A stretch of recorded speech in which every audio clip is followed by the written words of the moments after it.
Thank you for joining us on the Downing Cut. Today we have a treat.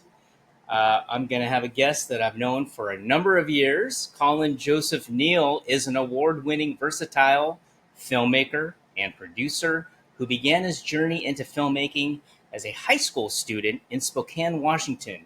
With a passion for storytelling and a drive to push the creative boundaries, he co founded Faith versus Fate Productions with his wife, Erin, and continues to bring compelling stories to life from their base in Spokane.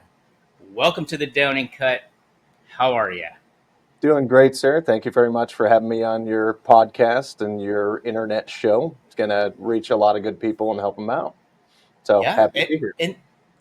and I think it's a good thing for people to get to know who you are, um, which is my main purpose. But I have a bad habit, and I'm gonna confess to you. I think I've said this to you once before. Hmm. I always called you Joseph and never Colin.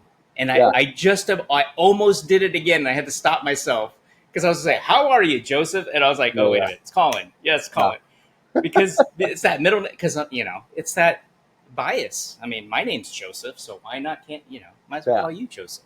yeah. Oh, dude, no worries. I totally get it. Yeah, my sister has called me Joe for as long as I can remember, since she was probably like 4 or 5. Oh, Yeah, nice. yeah. I get What's a good name? Joseph, Joe, or Neil a lot, and for those who knew me in middle school, CJ. Ooh, That was well, way there's an back. actor. It's an actor name right there, Yeah, CJ. yeah. Well, So, Colin, I got some questions for you, sir. I always like to start the intro on tell us, how did your journey start? I mean, we know it started in high school, but how did that evolve and what sparked that interest? so honestly, before filmmaking, it was paleontology, thanks to Jurassic Park. It was literally like a nosedive in, and I studied everything to do with paleontology, archaeology, and geology. Like I was obsessed from 7 years old from seeing Jurassic Park in the theater with my dad in every format we could. Even drive-in theaters were still around for it. And it was the first time I saw the making of a film. And I never really put two and two together, honestly, till I was in high school. I didn't make home movies or anything like that. It was just I was studying everything to do with dinosaurs, and I thought 100% that was the path. And sophomore year of high school, they had those little old yellow pamphlets. Now everything's online, but we used to check off what classes you wanted for your educational journey. And there was video multimedia 220. And it was everything from amateur radio, learning how to use a ham radio, learning how to do Morse code. And then there was Final Cut Pro 1 and Kaboom Wow. sound effects and using some pretty ancient Mac computers at the time back in 2002. And literally, that was like lightning in a bottle, learning from engineering and editing first, and then into video editing, then camera work with old mini DV tape cameras and old beta cameras from PBS here in Spokane. And I did everything that I could to dive in right away. And all that like love and passion I had for paleontology and Jurassic Park immediately translated because I had been watching the over and over again behind the scenes of everything to do with the movie and how it was made. That wasn't to do with dinosaurs, but it was to do with filmmaking. Yeah. And I realized like that was what I wanted to do, was tell other people's stories. Whether that was documentary or fiction, only the future could tell. And so that was kind Yeah. of where I got the bug, and I studied it for about 3 years in high school. And we were lucky enough before programs like that were offered. In high school, I think the only offering most people had was a typical art photography setup, drama class, and anything from painting to culinary arts and other things like that. But there was a unique teacher, Steve Lalonde, who is now retired, but he's still my mentor to this day.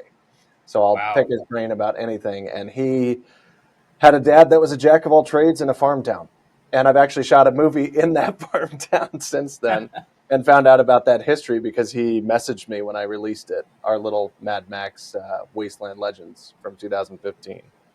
So it's crazy how like everything So came full circle from that. so Jurassic Park, I mean, that was an innovative film, and I know it broke a lot of boundaries. And so it's interesting that that's what sparked your interest. I mean, it was that connection with dinosaurs too. Um, Let me ask you this though: when you went into high school, was it behind the camera, because you did mention drama was part of one of the It was classes. behind the camera most of the Okay. time until late junior year and part of senior year when I went into drama class for the first time.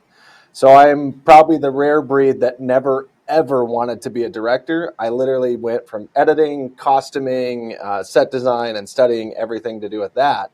And I slowly kept getting kind of pushed into that chair. Being 6'3" helps because you have Yeah, a commanding presence. But absolutely. my imagination was always free flowing, and I could actually deliver on what I was imagining. And that was kind of a rarity. We've known some of the same colleagues and friends in Seattle, like Todd Downing, same last Yeah, name, yeah. who I remember every time he's talked about any project that he's truly passionate about, which is rare, when he brings it up for filmmaking, and then he delivered on it. And I was always so envious of people who could do that, not realizing, oh yeah, I've been doing that for a while. Yeah. So, but when I got to join drama class, it was pretty outstanding and fun, and I got to be in a couple little plays, no musicals or anything like that. But it was an eye opener. I could see the adrenaline rush people get. I have horrible stage fright, like horrific stage fright, and it was a challenge. And my drama teacher back in high school was a blessing because she broke me out of that like cocoon where I said, no, there's no way I can be that aggressive or challenging. And she put me into always like the mean bad guy role. She's like, you're the tallest guy in class, you have to do this and be aggressive, be aggressive. And then I lost my voice the last two shows that we had for a play called You Can't Take It With You. So How did you lose your voice from yelling, screaming, screaming. or yeah? Projection. Yeah, we didn't. So we had a state of the art new theater because Spokane got approved for brand new high schools in 2002 to 2004. And the two Valley high schools that were in the same kind of district area, CV and U High, we got a brand new theater. And so we had a really great projection design amphitheater indoors and new mic setup, but you still had to project. And it was something I was never used to. I didn't drink tea. I didn't treat my voice well. And I learned the hard way, like exactly what happens. And the night that I like lost it was her favorite performance of mine. And she was just like, that's great. Just do it again tomorrow. And I was like, it's gone. I've used it all up. You know, it's interesting. One I'll pause because you brought up Todd Downing, calling Mr. Downing. I've been trying to reach him. I want him to be on the show. But the second thing I want to ask you is, when you did drama, did it give you a different perspective from behind the camera? Oh, 100%. Yeah. I mean, it's still probably my biggest, I'm not going to say downfall because my wife would be very angry saying anything negative. But it's my least experienced area. And so one of the things that I've learned, especially from the first feature that I directed, was literally reading the room for actors and how they're feeling. I never thought that you had to back up and continually give praise when somebody did great. Like I thought one Mm, time, great, and they're just continually delivering. And the first feature we did, the anniversary, now called Run, Hide, Die, we had 5 lead female actresses that were incredible, who memorized all the lines, never once had to do a repeat or flubbed like a single line in our recording, wow. but were wanting direction on how to deliver something different.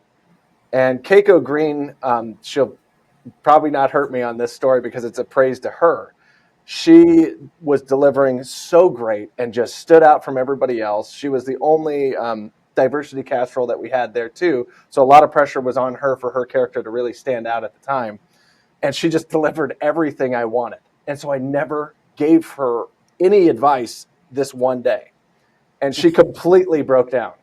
And Oh, then I had the writer of the shoot there and a couple other actresses and my wife who was producing, and they all came up to me and said, you need to actually give her some, positive feedback. She thinks you're ignoring her.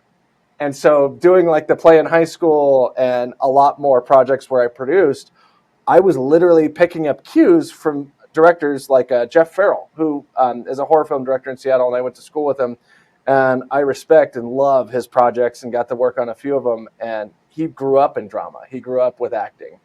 And he knows exactly what to say to really bring the best out of an actor.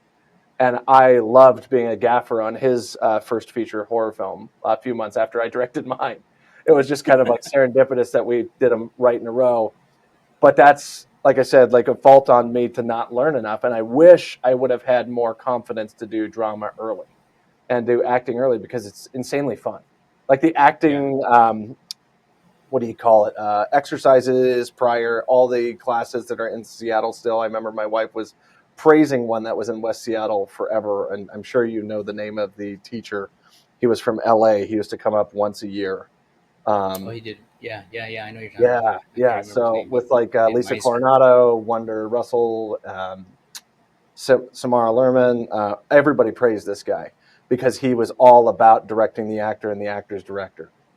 And I was never that with the first few projects that I took on because I was trying to do all the great ideas I had in my head to build up to the anniversary feature because we did Mhm. 12 shorts rapidly fast in 2 years and just Wow. Wait, constantly. wait, wait.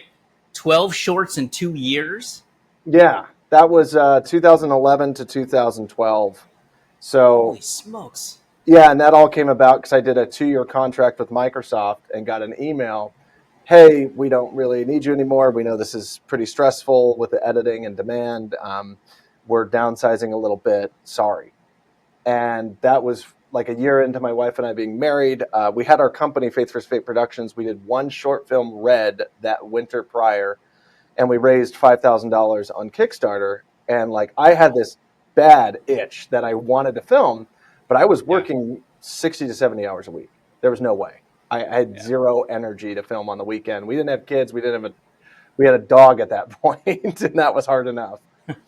And all of a sudden, this was like this light at the end of the tunnel. And we just had a conversation right before I was let go with my wife about, hey, what's the worst thing that actors go through with a director or a producer from a project? Like, what's the worst thing that comes out of it?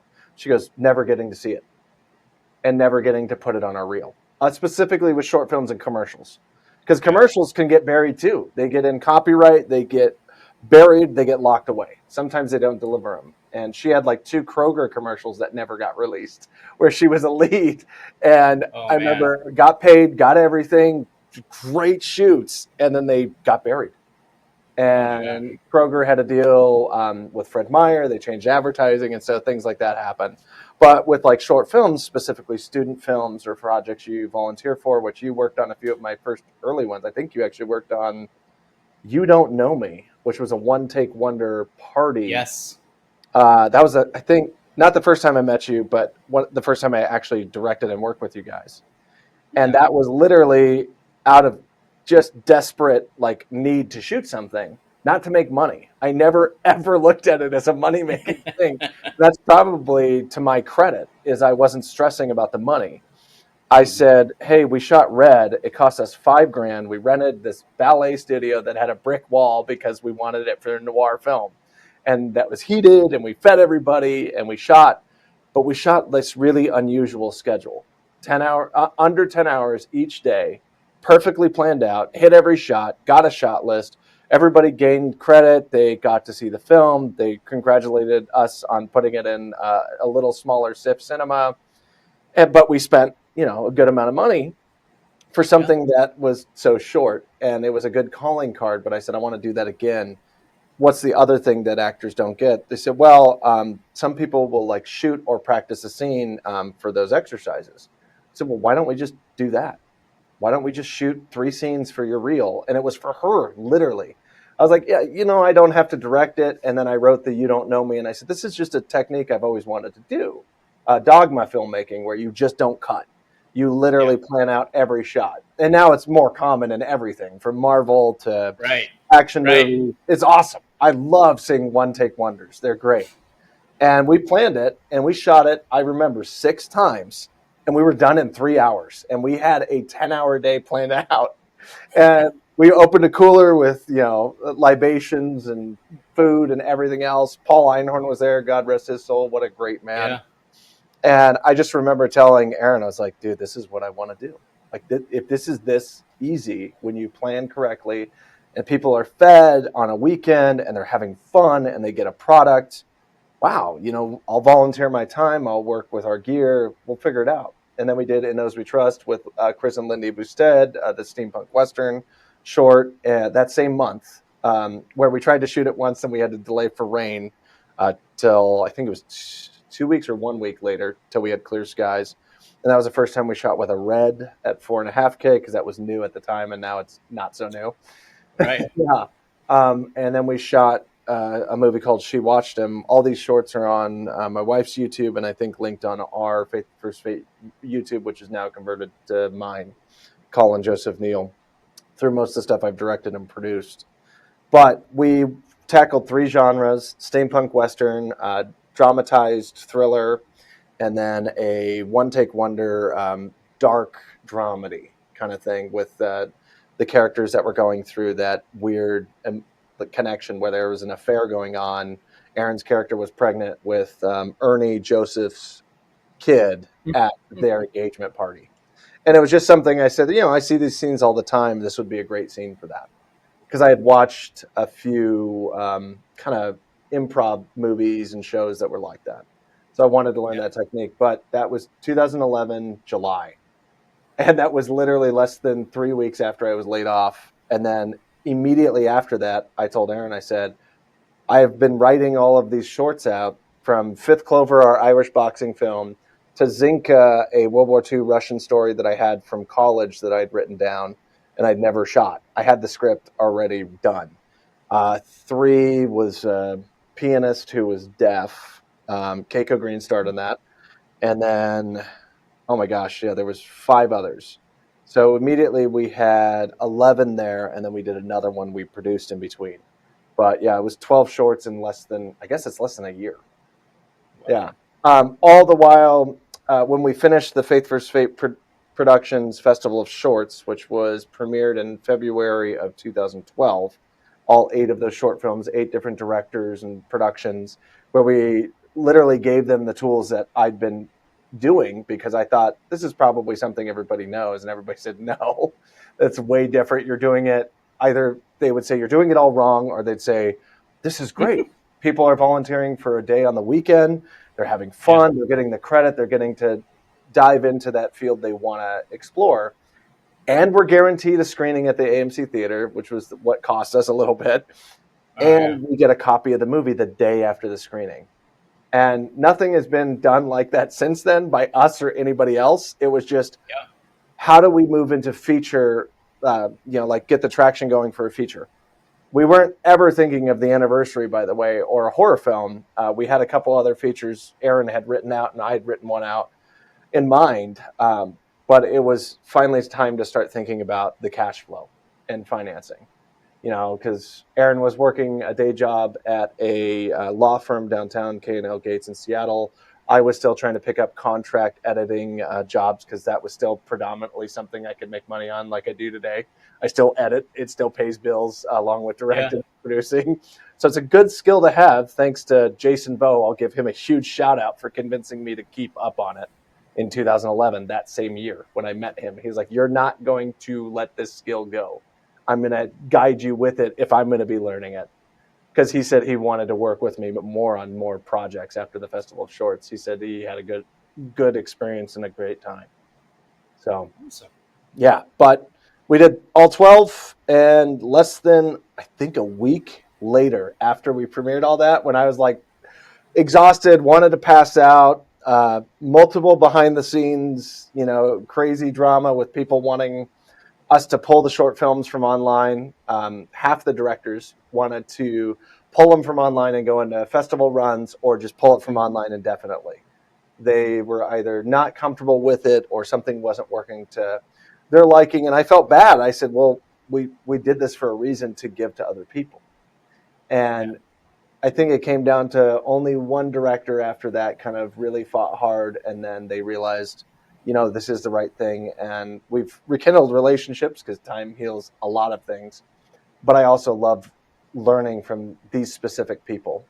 I always say one thing about, like, my teachers, even my mentor from high school, that if I've had a big argument or giant fight multiple times, verbal fight, where we disagree on something, or I just say, why can't we do it better?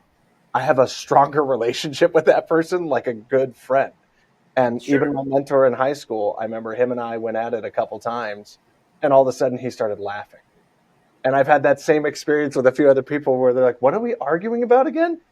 Why are we making? Yeah. It's not even a feature. Okay, this is we're moving forward. So it becomes a hard press thing, and I learned what my wife had been going through for years then, that Mhm. she had been fighting to get just footage, not even a finished product, but finished footage. And that was the whole point of the Festival of Shorts for her and other actors, as well as crew, that they said, I got nothing to show to prove that I worked on something. You know, when Right. reels were really important back in Right. 2008 to like 16, it was kind of like Hmm. the money time where that was out and everybody was releasing a demo every 3 months. You know, it was like, oh, this is so cool. Hey, that's that shot. Hey, I have that shot. Like Dominic Yeah. Margot and us producing Frink, and everybody's like, we're using that beach shot. Everybody's got it in their demo. So Right. there's this like really positive experiences that were crazy to think that they were that long ago now. It sounds like from the very beginning, and probably tying into subconsciously the Jurassic Park and the innovation behind it. It sounds like a lot of the projects that you worked on, you were constantly pushing that edge and doing new things and things that no one have, like the one shot, one takes, and all that stuff. Yeah, Where and it sounds like that's just ingrained in you to just keep pushing that envelope and opening that door, and hey, let's try it. I've never done it. yeah. Yeah, I think just pulling from life experiences is something I always encourage people, even in my work. I hired a video producer about 3 months ago to work with me directly. So, first time in about 6 years, I've been able to finally bring somebody on full time where I work at. So it's not my it's not my place of business. It's just a job through an employer that's great. And I was able to bring him on, and I was teaching a lot of these skills, and he was just thanking me. And I'm like, "Well, you've been in it 15 years. You know most of the stuff." He goes, "No." I didn't do things like that at all. And I said, oh, okay. It's still, I still got it. I still got a little bit of an edge. And it Yeah. probably is thanks to my mother and my father and my wife mostly. Just like that push. And then a few people that I've met over the years, men and women that have really encouraged it. They always say, why not? Because the worst thing you can be told from anybody, I say nowadays, is, well, we're going to just do the bare minimum. And I've heard that like easily 100 times in my life. And whenever I Mhm. hear somebody say that, I know that their dreams have been crushed. They are not feeling good. They're not feeling confident wherever they're at, especially in the creative field. That's the only place I've heard it where somebody said, hey, we Interesting. can just cut corners. Let's just do the bare minimum. Yeah. That's happened with locations. That's happened with actors. That's happened with places where I felt, okay, I got to say something. Even in casting back at Seattle Film Institute for a few shorts that I worked as an AD on, I put the casting notices out there. I was learning how to produce stuff on the go. There was nothing really taught in class. It was just, hey, post it. Okay, you figure everything out. And I remember those auditions, and Lisa Coronado was one of the first actresses I remember coming in and super highly advocating for her to get the role. And she eventually actually did get it in one of these films that there was like three other women up against her along with 50 that auditioned. And it was just a student short film. It wasn't mine, Yeah. it was one of my colleagues. And I remember I was just like, man, this girl has got something. And then come to find out that was like the first time she had auditioned in something in years, when she was just like Wow. getting back out there, when her kids Yeah. were teenagers and she felt she could kind of branch out. And I mean, look at her now, how many projects she's done.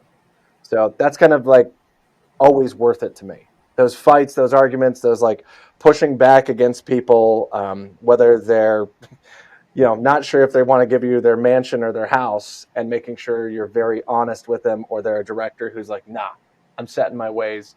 It doesn't make sense. And I go, well, let's make it make sense. Let's make something awesome. Yeah. What now with your experience as a director working on multiple projects, what makes a good actor? I think the best thing I've seen is the instinct to just embody the character from the page.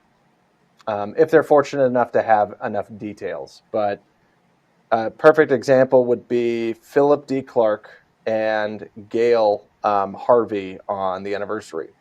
Now, originally, this is a little behind the scenes secret about that film and the audition process. Allison Monda wrote the script, and she had a male villain in mind, very typical slasher villain, set all the precedent, very creepy. And so we were looking at that, but I said, hey, do you mind if we gender bend it? and do a little bit of audition testing, men and women, and just say that the role is open. And that was originally how we put it out there, that it was basically the best man or woman win.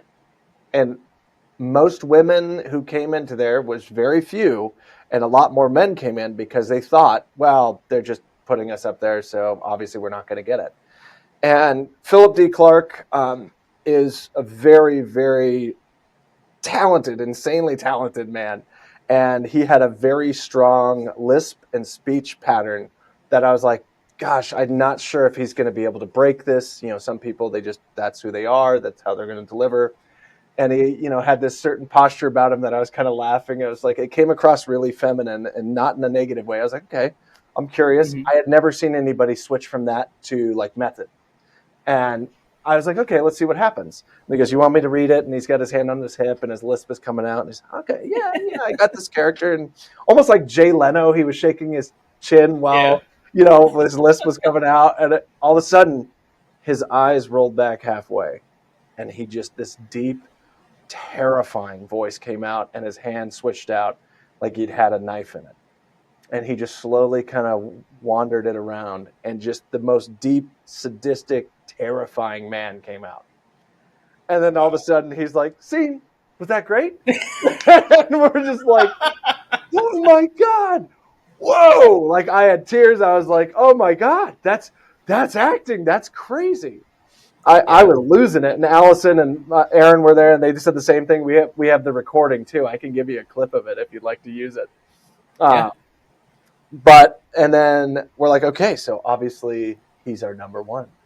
And I was just like, okay, well, don't block out anybody else. You never know what could happen. And we had 3 other really strong older women read for the role. There was a gal in her 40s, a gal in the late 40s. We had an Italian woman with an Italian accent. So we were playing with that. I really liked this old Sophia Loren kind of feel. And she had a great look, but she was a little small. So I was trying to imagine how she would be threatening. And then I was like, well, she's Italian. It could be scary. We'll work in the accent. We'll work with her being a little frightening. And then we had an older woman who literally had tremors. And I was like, well, this could work really well. And she kind of turned it off when she focused. And then all of a sudden walks this beautiful grandmother-looking woman with gray and red hair, curly, just fried, in a shirt very similar to this, like dark red, and in her gardening outfit. She said, I just came from gardening. This is great. I'm so glad I was able to audition. And okay, this is what you want me to read? Oh, I've never read sides like this before. I've only done theater. And Allison is thinking, there's no way. And we're kind of like all smiling and, giggling internally, like, this is going to be fun. It could either go one of 2 ways. And all of a sudden, her eye twitches. And she delivers the same monologue, just as sadistic as Philip D. Clark. And I lose it. I'm immediately just entranced in it. And I look at Allison after we say goodbye to Gail, and she's like, you guys had a great day. I'm going to go back to training. This was fun. And I am just dying to tell Allison and Aaron, I go, oh my God, we have a split wife and husband killer duo. Sorry, spoiler if you haven't seen Run, I Die. Yeah. But I was like, it's so perfect. Oh my God. And this is the bad part of, being a director. We were talking to a writer and I looked at Allison and I said, look, we don't have to change any of the dialogue. We just allocate it out towards a male and female husband and wife. And when the scenes where there's supposed to be one of them, which was supposed to be the husband, and the wife was quiet, we'll split the dialogue. And we'll make it seem like Philip is innocent until we revealed him at a later point in the movie. And nice. That was, we had 3 big twists thanks to that. And so an actor embodying the character from the page, even from the get-go, from little sides, is my biggest thing that I look for, is that they can read it and understand exactly how they want to portray it. Now, that's not necessarily my portrayal at all. This is where, again, it comes back to me not knowing drama enough, not knowing acting enough, that I am not giving anything to the scene yet. And because of Keiko's moment halfway into our shoot and a few other gals giving me notes as the director going, hey, it's okay. You don't have to feel like you're interrupting us. You can give notes. Because I was also trying to be as respectful as possible. at the time, because I'm like, well, we're going to about to do horror stuff. We're going to do like 7 night shoots. It's going to be really miserable, and we're going to be in a small space everywhere we go. Oh, and they're like, dude, just break us down. Like, make us feel like we're in the moment. Give us the notes that you want. And so I just immediately dived into that deep. And it wasn't Nice. easy. It was hard because obviously I switched from Mr. Nice Guy to Mr. Direct. This is exactly what I want. And Yeah. I'm glad that I got to experience kickback against that. And so I found a middle ground there. So Sure. immediately having that ability to adjust is something you just have to learn and cope with. And it was just basically a huge learning opportunity to see into that life of what it feels like to be insanely vulnerable, but also around that many leads for the girls. And I would Yeah. never understand what that's like until that moment in my life. So it was just the amount of respect I had for horror films went through the roof. Like, I already loved horror films, specifically slashers. I've always liked, like Texas Chainsaw Massacre, where there's always the final girl. There's always like a great lead up that almost everybody's going to escape. But I also like insanely good twists, like M. Night Shyamalan puts in his thriller, spiritual aspect, horror touched films, because he doesn't Yeah. like being called horror films. So that was what led us to take on that film as well. Like, Allison had a read through of that script 1 week after our Festival of Shorts, and I immediately wrote on the review card, I want to direct this and make this movie in 6 months. And I had a week Nice. break from when we just finished Wow. all those shorts. My wife thought I was insane. And I just said, no, this is the film. We can sell this. We can get it out there. I can accomplish a life dream of getting a film out on DVD, which now is not as big of a deal. Yeah. But to me, it is. And also distributing it. And that was a whole nother experience on its own, trying to get it sold. And I'm glad that I Oh did. yeah. Yeah. Yeah. So anyway, Well, let's go down that rabbit hole. sure. When it comes to distribution, how did you overcome the challenges there? So we had been kind of talked to by the October people, Jonathan, trying to think of his last name, in Seattle, who produced a film with Trent Miller and Josh Truex, a little slasher a few years prior, called Cedar Ridge originally. And I remember that film being really fun, just to see people dive into those creepy characters. And it was like Clue, but not funny, in terms of you're guessing who the killer is the whole time. Hmm. And it came out, and it was like such a great twist. And I remember Jonathan said, with his two partners of the October people, because they were producing and getting little investments for distribution from their distributor, Imagine Entertainment, I think, or Image Entertainment at the Hmm. time, and they were giving $25,000 like grant distribution to pay upfront, and then giving them a cut of the back end distribution. And I said, well, that's a great model. I never cracked that, but I learned how they were pitching it from festivals to the American film market in Santa Monica. And so we went down literally the next year, 2013, with an edit, me, Jason Vo, and Aaron. And I wanted Jason there just in case somebody wanted a quick edit, like a change. And I just emailed and started calling people.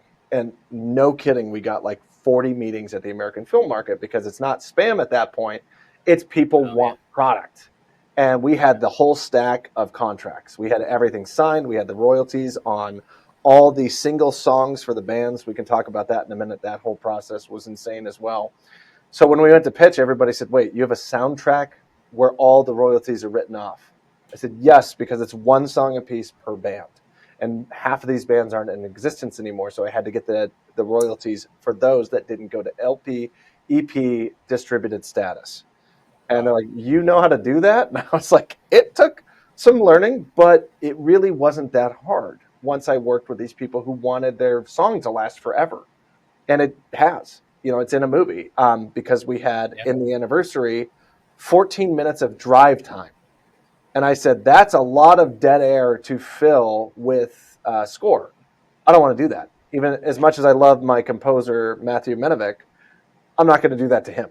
14 minutes of like musical, like dark score or uplifting. It just didn't make sense. And I said, so why don't Yeah. we have the radio on while the girls are driving. And we play these epic ballads and mix punk that's true punk from the 80s. And so, like, that was a fun deal as a sweetener. And we got 0 offers, unfortunately, after about 40 meetings. Kind of came home back to Spokane or Seattle with our tail between our legs, but I wasn't going to give up yet. So I contacted Jonathan Portnova. That's his last name, Mr. Portnova. I contacted him. He gave me his agency contact and the guy who he'd gotten in contact with when he went to sell. And he told me, sometimes it's just knocking on that right door. And so I started immediately cold calling and emailing everybody that I could find with a small distribution house. So not like the big guys, not Netflix, just everybody that I could see had a really good library of direct-to-DVD with some name actors and sometimes not, and a distribution plan that would work out where we'd make maybe a few bucks back. But my goal was mainly to get the movie out there so that we'd get known as a profitable couple and an investment. And that people in Seattle would also stand out. Hopefully actors would get more roles, crew would work on more projects. And after about 1,000 different calls, meetings, and emails, 4 offers came in. 2 were lucrative and amazing. And I immediately went for the one, which was Image Entertainment. The same one that Jonathan Portnova and October people got. I was able to secure it because I knew their platform. I knew that they started in one territory with the U.S. and then boomed. So they'd go to Germany, Russia, South America, Australia, the U.K., Canada, and let's see here. They do Spanish, Portuguese, Thai, where we have a Thai version of our movie. Wow. I have a copy of it. I should have brought it just to show you the cover. It's great. And it has a McDonald's commercial on it that paid for part of the distribution, which I was not a part of. And I am so happy and thankful for those kinds of surprises. So the deal that we struck was we wouldn't get a dime up front, but once the movie started getting traction, we'd hopefully get a few bucks back, but we'd have guaranteed distribution everywhere that they saw fit to sell the movie and get some numbers rolling. And so that was an amazing, insane experience. And getting those contracts together the right way was also a learning experience. We thought we had everything, set to go, and most of it was ready. But the agent was like, "Hey, you need to properly file this way, and then everything needs to be compressed in one PDF." I was like, "Everything?" He goes, "Yep, makes it easy."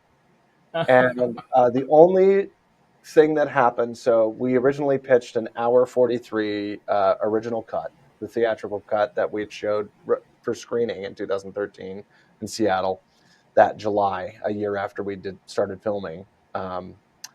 We pitched that, Image Entertainment, and everybody turned it down. And my agent said, "Hey, don't worry about it. Let's try some other places." I said, "I really want these guys at Image Entertainment. They really do a good job." And he goes, "I know. I do a majority through them, the horror stuff." Well, why don't you cut out the fat? Why don't you cut the stuff out that's boring? He goes, "Every horror film has a rule that you need to be on the road in 5 minutes if you're a road trip movie to a destination. 99% of horror films are road trip movies. You just don't know it yet." And ever since he told me that, I can't watch a horror movie without timing it now. And I think I've only seen one that's broken it. But it took 15 minutes for our movie to get on the road in the original cut. So we cut it down, and I got it to I think 4. And wow. I cut out all the fat, all the negative side of the lead character being really down and depressed just made her quiet. So every time you would see her, she'd barely talk. And I was like, I cut this, and I cut this, and I cut this. And we ended up cutting 28 minutes, which was insane. But we realized it was just dead air. It was too much just delayed timing. And I went, "I'm not hurt by this. I did the cut. I did it with Jason. We did it in 3 days. We pitched it. He sent it to Image Entertainment. They go, 'Yeah, we want it.'" Same company, less than a month later. And they're like, "Okay, we're going to review it." And they do this fine-tooth comb review where they check all the audio levels in the stems, which is a separation of all the audio that's involved, from your ADR to your Foley to your music tracks to your score. They check all of it independently. And then they check the visuals. 2 edits, and one of them wasn't a failed like shot. And Alan Certeza, our cinematographer, I think twice in the entire movie, he had this random like circle motion where he repeated it, and it wasn't anything big. It was like an insert shot, and they thought that it was a duplicate shot, and they asked us to cut it. I just started laughing. I'm like, they think that's a mistake? Huh. Okay. And I think the other thing was like cutting down a little bit of time in one other spot that they said there was an audio glitch, and they were right. There was one audio error. That's how Yeah. hard we worked on the movie to be correct when it was the long form. But we also found out when we sold it, they took both cuts. They took both edits, so different countries have the full length Oh and my some have, gosh. which made me super happy. Like you have no Yeah. idea how great it was, because I've had really hardcore horror fans that want to see every independent horror, regardless of quality, message me and say, "Did you know there's 2 different versions of your movie?" I said, "I am fully aware." They go, "Which one's the director's cut?" And I said, "Both." So yeah, that whole crazy experience has still been fun to this day. Like I still will look up the movie because I have zero contribution at this point, other than a small deal for royalties, which I won't say amounts or anything on camera. Like, we can talk Yeah. about that separate, because it's not that impressive, but it's still fun. When you Right. compare a gas bill with a movie, it's kind of nice. Yeah. Um, It's an accomplishment, yeah, and I think but it's a lot of filmmakers' dream. Really. I mean, yeah, yeah, you and know. well, our goal was to get what Aaron and I invested as the lead investors first down off the pedestal, which we're very close. After this many years, we're almost there, and then we still have a split pool between, I think, 3 other investors, and that's one of my life dreams, is to take a check to these people. I don't care how long it's been. I don't care that it's been 13 years. It was a life-changing movie. And I Yeah. don't even know if you remember the Kickstarter. 19 hours before, it was failing. It was down at $13,000. We had to raise 30,000. And I got a call from, I won't say their name just because, again, people will reach out Hmm. to them or ask them for money, but somebody I'd never met. I knew their name from Seattle. They weren't a huge filmmaker. They just like to invest in projects. And they said that they had a friend who could put 10,000 in. I didn't know this friend and I didn't know this guy. And I was like, "I know who you are. I don't know your friend. Why?" And they both said, "Because we constantly do stuff that's safe and we know will work. But we like your energy. We like everybody involved. And we want to see you succeed. You really have been doing a lot the last year with your shorts. I think you need this challenge." And so immediately the deal was, if we put 15,000 in, you have to make it succeed, which is impossible to predict. And I said, "You do that, the momentum will come in."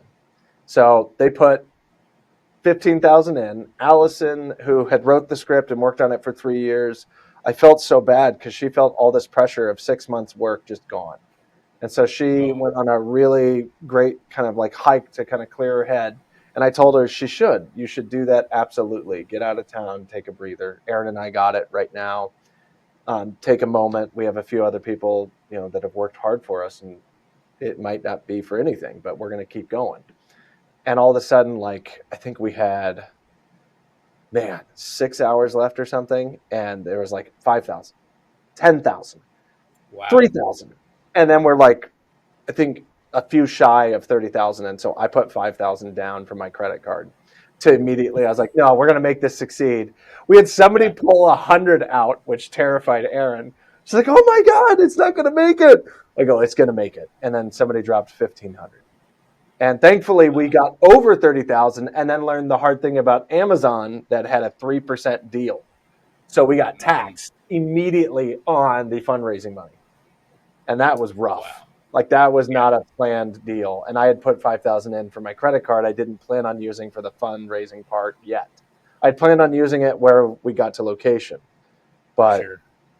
dude, it was nuts. But what's funny about all that raising the money, we didn't have the full shoot dates completely locked in because obviously didn't have the money yet, and we didn't have a Yeah. location yet.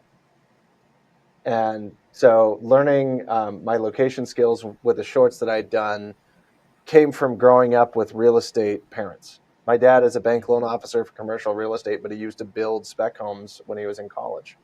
And my mom learned all the processes for it and running basically like a foreman on spec home building. And I'd always watch the way they talked to people, would get a property, put a home on it, build it. We'd either live in it or we'd plan to sell it and build it out the best way we would want to live in it and then make the small profit at the time. It wasn't real estate like now. We could make enough to have a year's paid out salary, which is great. But again, you're reinvesting it in the next home. But I was just watching how my parents found these weird spaces where there didn't look like there was any property there, and they'd find like a weird niche in a cul-de-sac. And they're like, we're going to build right here. And so I started doing that same thing because thank God we had Craigslist and Facebook and Google Earth just like booming at the time. And I just started, without even driving, looking at places that I'd want to shoot. And long and behold, Concrete, Washington had a cabin that looked like trash on the outside. And it was 300, no, sorry, not even 300. This is going to blow your mind. Before Airbnb, it was 135 a week. Oh, what a deal. And inside was completely furnished in 1980s, which is the setting of the movie. And everything was like new. Everything was spotless, clean, brand new hardwood floors. But the deck, the outside, everything looked dilapidated on the outside, like it hadn't been seen since the 70s. And that fit our movie so perfect. Like, one of my favorite things of the movie is that we had this beautiful real location on the Skagit County River, and it was dead silent. The Skagit County River is massively fast-flowing water with very little rapids at certain points. So it's dead silent and stunningly beautiful. And we had trees in full growth around us as a sound barrier, but a visual barrier as well, because we were in a community and we warned all the neighbors and told them, and they thought it was great. It was summertime, so they were either vacationing or not there. And then we had to do like a connecting shot of the van and the girls dropping off in the typical horror film fashion, hiking, and then arriving at the cabin. And I said, I got it.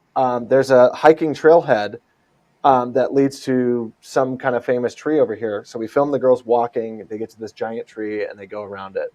And then we spliced it to the side entrance of the river where there was like a tiny, tiny bush opening. And it perfectly looks like it's the same place. You know, magic of film editing. Yeah. And so that was just like pure luck because the trailhead was a mile down the road. Wow. And so that was just like working with what you got to the extreme. But 135 a week, man, that saved us on our budget so much. Oh, absolutely. And then I talked to a local real estate mogul, and we got the second cabin fully locked in the first day of the shoot, which was very scary. So while I was directing and putting stuff together, I got all the contracts finalized with a real estate mogul, and I'm not kidding. He owned like 100 homes out there and a few thousand acres all around that area in Skagit County. Older gentleman, and he just refurbished a brand new dual garage, 3-bedroom home, so the crew stayed there. Nice. It was tiny, but it was new. Yeah. And so and it had AC. That was kind of the benefit to the crew cabin, whereas the main film cabin did not have AC. So it got slightly warm, but there was mostly trees around it, so it stayed a good 70 degrees and below. So it was good. So I got some questions prepared for you. Thank you, sir. I'm sorry. This is good. No. I could talk about that movie for a long time. Yeah. Well, I mean, it's an icon. It's something that you've really accomplished. You put a lot of work into it, and you succeeded. And that's the thing, right? So how did your early experiences growing up in both the rural Oregon and urban Spokane influence the stories you chose to tell in your films? Trying to emulate my childhood and nostalgia as much as possible. So because we moved so much, I wouldn't say that's like a huge benefit for a lot of people, but I kind of got used to multiple different locations and things that I loved to see growing up there. I felt safe. I felt at home. One was my grandparents' farm in Pendleton, Oregon. It was 2,200 acres of wheat, and it was a full, fun, insane exploring area. But it was just my brother and I, and we happened to have two friends same age as two boys, 2 miles down the road. And so they'd come over and we'd have all kinds of crazy adventures and stuff. So where that connects to movies, when we were doing In Those We Trust with a director producer couple, Chris and Lenny Bustad, we were all looking at different farm properties. We were looking at different options for where to shoot, and we got wind of this huge opening where this horse ranch used to take their horses. That was a gas line area carved out between 100-foot cedar trees, and it was just out in the middle of nowhere. And it had no power lines in the shot. It was just carved out for where they would put natural gas at one point underground, and it had a gravel road next to it. And so because of like weird growing up and knowing where we might see horses and stuff, I just started looking at those kinds of things for that connection. Other options like the Arbor Light for real estate. So the Arbor Light, Philip and Kevin Harvey wrote that 26-page fairy tale, like dark storytelling, event that was just kind of insane. I remember the pitch coming to me and I was just in love with it, from Dominic Barbero saying, "Hey, we did Frank.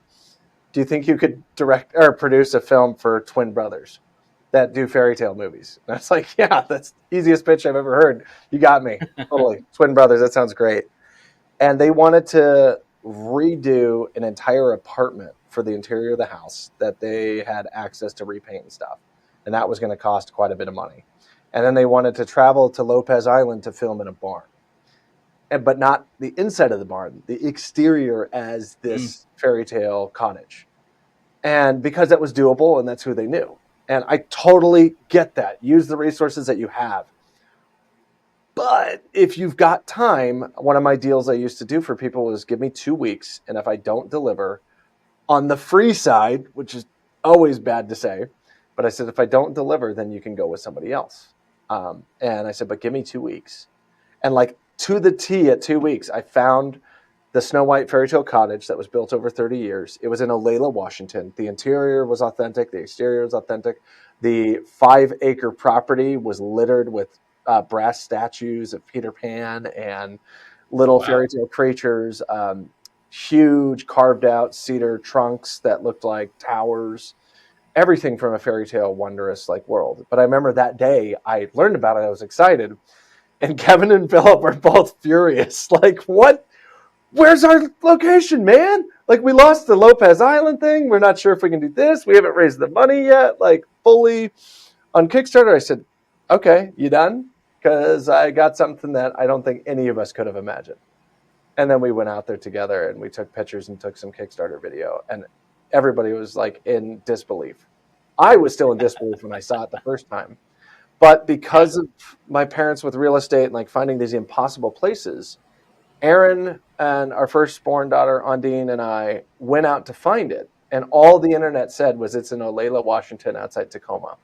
And I found an address, but it led to the middle of a highway, a 2-lane highway that went to a lake.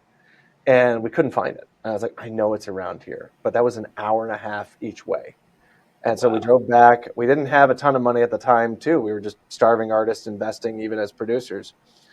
And then this was literally almost the end of that second week. I look up online. I get a hold of a caterer who used to cater weddings to the previous owner. And she tells me it's there. And I go to Google Earth, and I go from the highway address, and I just shift over. And I see these colored landscape rocks that were from the pictures. And I'm like, it's there. Oh my God, it's right there. We missed it. It was literally a cottage buried in the woods like Snow White. It had been overgrown for like the last 5 years. And so it worked for movies. Perfect. Yeah. And we went. Nobody was living there? There was this older gal living there, very nice woman. She had been a widow the last few years, bought a bar near the lake as a business, and then bought the cottage to do weddings. And she couldn't run both of them by herself. So she shut down the wedding side of it. And the Snow White cottage was in a little disrepair, but again, works to the advantage of filmmakers because it looks great. And we had to set deck these rooms to be authentic. So we used the beds that were existing there, changed the bedding to old school plaid squares sewn together, and like straw stuffed pillows and all kinds of great stuff. Kat, I want to say Audict, I think was our production design, set design, and she did an amazing job. Yeah, and then Sam Nutman brought out the Freefly Systems Moby rig because I was working on a deal with him because he said, Mm. "Hey, I like the stuff you're shooting. Would you be open to doing promo coverage for this new Moby rig? It's like a Steadicam in your hand." And that was before Nice. gimbals were like that. That was literally the Yeah. first year that had been referenced. And we got denied on the last shoot, Frink, because Game of Thrones was using it. So I was like, all right, I guess Wow. we'll wait. And then he contacted me back and said, hey, we have two of them. And so they brought both of them out. Garrett Myers, who's a very good photographer now, was training in camera department under Sam. And so he ran behind the scenes with the Moby. I got to play with it. Sam ran the regular Moby with Dominic Barbero. And we just had the most insane, fun, stressful experience making that 26-minute fairy tale movie. But all the visuals in it, like every single shot, was the most precise I've ever seen and worked on. Like, if there's any credit I can give Dominic Barbero, it's the fact that he really knows visuals well. Like his lighting setups with Casey, who was the gaffer, and his attention to detail with Dolly Track is unbelievable. Still to this day, I'm always in awe of what he did on Frink and what he did on that. Now, the hours went a little longer. I wasn't directing, but it was so worth it to see the passion come out of the directors and Dominic together. So Yeah. visually, Frink and Arbor Light are some of my favorites I've ever produced, just because they just matched the energy of everybody working on it. So your production company is Faith versus Fate, which is a unique name. Can you share how this Yeah. philosophy shapes the narratives and themes of your work? Yep. So, quick origin story of that came about when I was in grade school. I was pretty short, gigantic bottle glasses, braces, and didn't have all the most entertainment with friendships at the time. But I was working on it, working on self-esteem fun, and I had this kind of notion, thanks to my mother, about her always telling me to have faith in yourself and build yourself up. Remember, you can be you. You don't have to be like everybody else. And in my mind, I didn't really understand it other than, okay, I'm not going to be destined to this fate of failure. I'm not going to do that. And I always kept that mindset. And as the years progressed towards filmmaking and stuff, and then 2008 came around, I had two ideas for a production company. And my wife, who I just met, I was like, okay, so Zucthany Productions. It's a little weird acronym gamer tag. She goes, that sounds horrible. What's the other one? I said, Faith versus Fate Productions. She goes, yeah, that's a no-brainer. That's the one. So it comes from literally something I learned from my mother and to work with other people, including yourself. Have faith that you're not destined for failure or a fate that you're going to repeat. A lot of people think it's religious based. It's not. It's based in just being humble, helping others, and helping yourself first. And understanding that although that hill or that mountain that you have to climb seems absolutely impossible, which 99% of the projects we did were so impossible. Even all those shorts, those 12 shorts, felt impossible. I was like, well, I have faith because this person's working in this department. I've never worked before with them, but they do great things. And so that's kind of how that name infused into the work that I've done and my wife has done. And we still keep it up today with the small projects we get to do that are based in fiction, more commercial content stuff, or when I do consultant work, which is the majority of the time for the filmmaking aspect. Yeah. How did you meet Aaron? Music video called Rocky Raccoon from the Beatles. One of the guys at my college was wanting to reshoot it on 16 millimeter film, silent film, but put the music to it. And she was the only redhead who applied to the casting call. And I accidentally listed it in adult talent section. My wife was looking in there, but Craigslist had a fine line where they intermixed Yeah. it, and they'd have like a separate link where it would say adult talent section and it would say talent. And they had both mixed. And apparently I didn't know until like halfway into the shoot, one of the guys who plays the priest was an adult entertainer. And he Oh said my it was the god. most fun he'd had on a shoot. And I was like, that's awesome. He goes, did you know? And I said, I had no idea. And then my wife, who we were just flirting and kind of joking on the set, um, she was like, yeah, you totally did. And she was like, I'm amazed you got all these people. I was like, well, not everybody's an adult entertainer, so that's good. Um, but she really tried hard, and she applied with this email with a lot of, what do you call it, gumption or spunk, where she put, you don't want a blonde, you want a redhead because we're gold on camera. And I've Hmm. never ever seen anybody push that hard, other than maybe like two or three other actresses who did get hired when they pushed me that hard to have an audition, when they thought that we didn't want somebody of a certain race or background or something, along those lines. I Yeah. always am like, well, what can you bring to the table? Because I'm completely malleable. I can move mountains, or I can just kind of step to the side if you're going to bring something great. And usually they do. I think 3 times I've had actresses do that, where they're like, I can do this. And I'm like, it's open to everybody. I'm not blocking you. Yeah. And then they get the job. Fazima Banyo on Mother's Love was a perfect example of that. I remember she spammed me a bunch, not sure if I was open to things. And I was like, well, the police officer role is open, which you played the other cop. Yeah. And she's like, you wouldn't give that to me. And I go, why? And she goes, well, you know why. And I said, I absolutely don't know why. It says open to all races, all religions, all backgrounds. It's a really simple role, but it's super fun. We have the costumes, we have the fake guns. Like, she's like, well, can I? And I was like, yeah, let's do it. And she, to this day, has been a good friend, and she's kept in touch. And I love that. I do not mind those moments where most people would probably be like, oh, crap, who am I going to offend? What is going to happen? I was just being realistic. Like, I don't understand. Are we fighting? Because if we are, I hope you're going to bring that to the set.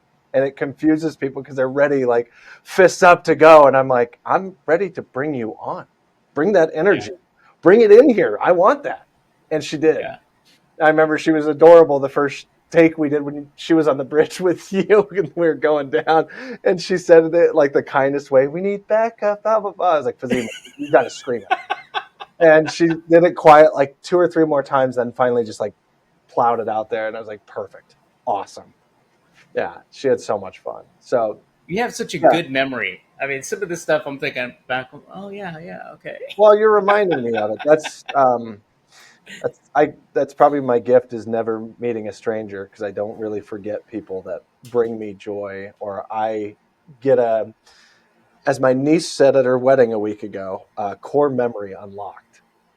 Mm, And I keep those yeah. core, I mean, films, those core memories are great. And I haven't worked on 100 films. I've probably worked on about 50. So, I mean, the more that I work on, I'm probably going to forget things, but I don't forget faces, and I don't forget those very funny moments. Like Yeah. those moments where people probably would say like, it's embarrassing. I'm like, that's the good stuff. That's the best stuff out there. I totally know when I've messed up. I totally know when I've called something wrong. And my wife will remind me for sure, or a filmmaker will remind me, hey, that's probably not going to work. And I go, okay, let's try it that way. Frank is a perfect example of like lightning in a bottle. We're on top of a mountain in the Cascades. When we're supposed to have high winds, we have no wind. We're supposed to Mm, have rain, we have no rain. We're supposed to have no access to the town. Every business opens up their doors. Like everything that should have gone against us on that film just worked out so incredibly well. And even the long days, I asked people, because we did a 17-hour day for the first day with Philip Nelson wow. directing and Dominic shooting. And I asked everybody, and they were all bummed because we were just shooting these epic shots with perfect weather night and day. And we all had a place to sleep. The Frink shoot had a condo, 2-bedroom apartment above the double garage, and an 8-bedroom, 4-bathroom house. And 3 people were couples. And so we shoved the couples into the bedrooms. I slept on a huge ottoman couch that was built for a Bigfoot. And I think Javier Caceres slept on the other couch across from me. And everybody's like, you don't want a bed? I'm like, nah, this is amazing. And so part of that joy, like my parents, we were going back to where the beginning of this started, what I used from childhood to now. was watching the way they worked magic like this for vacations for us. Not for filmmaking, but through real estate friends, through family, through deals, like always. Because we weren't rich growing up at all. I watched my dad suffer many a time, like through life. He was always so giving. He was always working his butt off for anything he would get, no matter what. And I felt so terrible for him watching his failures growing up because he was what most people would say not meant to be in a certain field, but he shines in it. I think my father was meant to be one of the greatest cinematographers on the planet. Fun little fact, he was a cameraman for PBS for a short while. Oh, And he wow. didn't share that with us for a long time. And he also did Interesting. film photography self-taught. And he had perfect exposures on everything he took with great framing. And I found those photos as I've gone through family bins over the years, and I'm just in awe of him shooting Mount St. Helens. So if I get any like eye for things, because he still has an eye for things, the way he tells stories and he leads a room, it tells me that I truly think he was meant to be a cinematographer. And I don't think I am. I know he is. He has that visual eye. And anything he works on, he figures out a way to solve it. He's that jack of all trades who loves everything that he's doing when he is going to get to that goal, you know, When which you started in, when you started into film, did he then tell you that he worked on PBS? no, When did I that come think up he just then? thought it was a hobby. Okay. Most of my life, I don't think it was like a competition thing or anything like that. But my dad just thought it was great and fun, and he encouraged it. He helped get my first Mac computer in 2004, which was great. It was a G5 with 1.8 Yeah. gigahertz processor, so fast. One disk drive, it was great. For Final Cut Pro 1 and 2, it worked great. And I used it for 4 years, so that's something. Yeah. But yeah, he told me later on. We always knew about the PBS camera thing because he has a picture of his long black hair. It looks like a hippie. He has a KSPS camera, Betacam. But he never talked about the photography stuff that often unless we found his camera. And it never Okay. came up that often. But Huh. he always filmed every home movie with the old Sony Betacam. Everything was always well shot. Everything was steady. So I should have put two Yeah. and two together sooner. Right. Yeah, yeah. But that inspiration from that, him working on muscle cars, led me to shooting our Time Machine commercials, the Mad Max shorts that I've done. The like lifelong relationships with those men because of the way I grew up with my father and his friends working on cars, and we built cars together. So that was something that helps in film. So if there's anything to learn from this podcast from me is like look into your past, regardless if it's like a negative memory or good, and find the key thing that's going to help solve that problem on a set. Whether it's for your set or somebody else is directing or producing, do it. Like don't wait. Like one of the things I heard nonstop on union features was don't talk to the director, don't talk to the producer, don't talk to anybody. Just shut up and get in line before Mm. everybody had a phone where it's a Hmm. little less likely to happen now, I think. But Yeah. it's still a known fact that obviously you're not supposed to talk to number one, the lead actor, and distract them. You're not supposed to bombard people. And so I do stuff like you and me are doing, talk about life stories. My favorite question to ask people nowadays that didn't come from film, I figured it out the last like 7 years, is instead of saying, "What do you do for a living?" I say, "What's your first car?"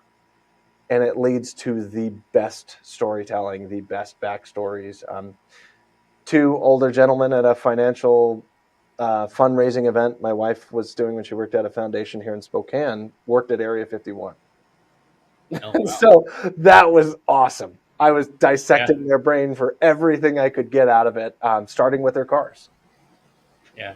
So that was fun. And that's why I tell people like, this is the stuff that's gold. This is the money that you should be seeking out when you're making movies. And the people you're working with, I don't think started as filmmakers, but wound up there. Let's go back to your wife. So, Mhm. working with your wife, Erin, must come with both challenges and rewards. How do you balance the creative vision while maintaining a strong partnership? Patience, lots of patience.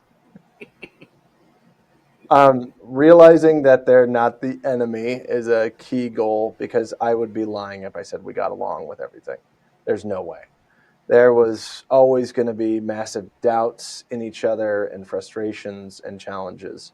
And I'd say I probably feel worse for my wife than anybody who's probably worked with me, because I can be the harshest critic on myself and those that are closest to me. And that comes also with territory from family. You know, my family has never been always perfect. My dad definitely is a perfectionist. And so part of that translates into that. So I give so much credit to my wife for being able to go, okay, now that we're done with the negative, what's the positive outlook here? Where are we going? And she always pulled me back into that faith versus fate motto. She would even pull it back. And so that's kind of how we did things over the years, just figuring it out. Whether she was going to be acting in something or just producing, because I can definitely carry 20 conversations at once. Like Facebook, thank God, is one of the reasons we did so many projects, is I could talk to so many people at the same time and then take a phone call and then try to take care of our firstborn and then try to do our relationship. So the strain on the relationship was rough, I'd say, in the beginning when we were first figuring everything out. We took on the feature. It was mostly rough after the feature was done, because it was like, okay, we got to sell it now. This is a whole new thing where there's no cheerleading squad. There's nobody lifting you up. Everybody's done. And I think that's the hardest thing that was like on our relationship for business, our marriage. Like it really challenged it hard, because we had a full year where we didn't do anything until Frink. And thank God for Philip Nelson pitching me that slasher for 3 years.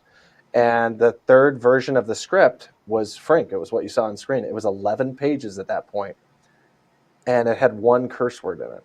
And I remember he bought me a few beers, and my wife was there, and this is how our relationship worked. She goes, "What do you think?" And I said, "I've read it 3 times. I want to do it." And Philip like spit out his beer. And he goes, "What?" And he goes, "You're going to take it on?" I go, "Yeah. I have one request. Take out the one F word, because it serves zero purpose in a short film here. You only have it once, so why have it?" And then he had listed 50 extras for the twin effect that we had in the movie. And I said, absolutely not. As a producer, I can tell you that's just not going to happen wherever our location's at. 50 people in suits, it's not logical. So I suggested from that first meeting, I said, we're going to do something called the twin effect, where we're just going to mirror a copy of the same person multiple times. Whether we put them in new suits or not, we'll figure it out. And the location we had was perfect for it, because it had those split door entryways. So we copied Richard Claremont, I think 6 times. And that was just fun. And we had consistent lighting with no wind. So it was, again, like this weird thing in our corner where it was just like, oh my God, this is a blessing. And that was a dream. So back to Aaron and me, the challenges were usually balanced out with what we considered almost like vacation time when we got to film together. When we produced things together and we had our firstborn, it was really hard, because we would do a lot of the work together. Aaron would work on the contract work. She'd do a lot of the accounting hard work. And then she'd be exhausted from taking on the kid more than I was in a traditional mother role.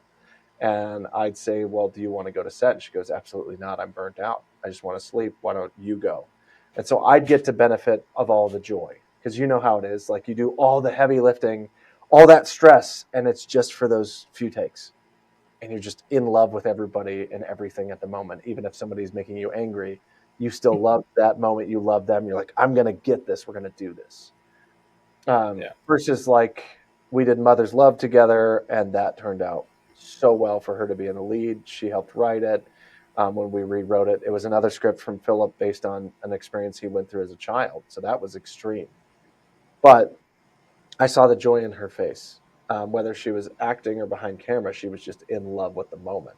And for me, like as a husband and a supportive person and a partner, that's heaven. Like that happened with us with Fifth Clover for the Irish boxing, Mother's Love, and Wasteland Legends. So 3 of our like biggest shorts. We did them on more than that, but those were the 3 that were like pivotal to our relationship. having core memories made and like knowing we can do this. Like we are meant to do this stuff. It might take long as we go through life and things will go delayed. And as you know, in recent years, she's fought cancer and in remission. So that's another Yeah. challenges. And that's still been a hard thing, but she's turned that into a writing tool for her books. And she's going to release her first book in November. So that's great. Nice. Yeah. Yeah. Congratulations on that. Yeah. So look forward to those links being bombarded and spammed everywhere. I will send them to everybody, especially you. Yeah. Yeah. Yeah. We'll throw it on the channel. Yeah. Talk about it. Nice. So What? So with your diverse portfolio that includes short films, web series, music videos, what has been the most challenging project you've undertaken? What did you learn from it? Wasteland Legends, the Mad Max short film. So Which was really cool. I remember seeing that. I remember seeing. I don't think I watched the film, but I remember seeing photos and clips, and I was like, yeah. "Oh, this is amazing." Yeah, it was mostly just used as an advertising piece. That's literally what the whole point was for the guys who build the cars. Outside of Bonnie Lake area, close to Mount Rainier. It's like in there, middle of nowhere in the forest. I can't give away their address because it's private for people who invest because there's a lot of cars there, which Mm, was heaven to me growing up working yeah. on cars and knowing the Mad Max film, and I'd never seen one. So a 1973 Ford Falcon XB, Australian car, right-hand drive. Oh, I could see Mel Gibson. Like it was just like, this is amazing. And that's the stuff that Erin just laughs at me. She's like, "You're ridiculous." I'm like, "That's what this is for." Like when we Yeah. did the DeLorean Time Machine commercial, but the DeLorean Time Machine commercials weren't hard at all. I can tell you that like 100%. There was hard at getting locations locked down, but the struggles with Wasteland Legends was that it was just like the most delayed I've ever had with a project. Not Mm, length, but every time we'd get energy to do it, the guys working on the cars would get somebody who needed a car and they were paying bills. We needed to pay bills. The first time we met them was less than a month after the second Time Machine commercial, which we got paid to do. And we were really tight on funds. We were near broke. We had $19 in our checking account, no joke. And I bought Erin a junior cheeseburger, Undine a 5-piece chicken nugget, and like a mini Frosty, and I had a Coke like with the last $19 I had between us. That's power partnership. And we yeah. had a full tank of gas and we drove out to these guys' place and she just looked at me. And this is where sometimes you don't believe in your partner. And I 100% could tell she did not believe in this. She was like, "This is a waste. I don't think this is a smart choice with our gas money and where we're at." And I'm looking at a job. She was looking at working at the zoo. You pay the bills. Yeah. And we get there and she sees like my energy's off the charts. And the guys tell us like, "We got no money to pay for a commercial." And I'm just like, oh my God, no. Well, Mm, screw it. I'm not going to think about it. They go, "What?" I go, "I'm not going to think about it. Show me all the cars here. Let's just imagine we had $10,000. Let's just imagine what we did and what we could do." Nothing location wise in my head other than desert was there. And I was like, "We have Eastern Washington because it's not going to be on this side of the state. There's no way." right. And he Yeah. goes, "Well, there's a few spots." I go, "No, it's just not going to work. Let's just play it by ear." And we stayed there for like 3 hours, left. And that night, I got an interview with Microsoft to work on Gamescom for 2015, all the different game trailer reveals. And The then I got, same night yeah, with $19 that you've already spent, yeah, tank of gas, you get an interview with Microsoft. yeah. And I showed up to the interview, I think 2 days later, thanks to a mutual friend who used to work with Ellie Gorell, who owns Color, that editing, filming conglomerate company that's amazing now that works with Microsoft and a bunch of other companies outside of Seattle. And then, oh man, Carly Cano is her name. This is the weird thing with names I can remember. She got me in for the interview, and then two other women who one of them worked mildly with execs at Microsoft, the other one worked on tons of projects. So that was the most stressful interview I'd had in a long time, and I just relaxed. All three women and interviewing me at the same time, firing away, asking about filmmaking. Why would I work on video games? And I was like, why not? I've never worked on video games. This is a dream. this is like the most amazing thing ever. And for a month, it was the largest contract still to date I've ever gotten. And Wow. that shows you how good the money was then. And we Yeah. needed it badly. And it took us from zero to, oh my God, we have enough to do Wasteland. Not to put everything in it, but just enough to start it. And Sure. so this was a month later. So we're about in August. And then as we're writing out the script a little bit, but we're still not sure on dates, we're still figuring stuff out. Aaron's brother gets in a horrible motorcycle wreck and dies.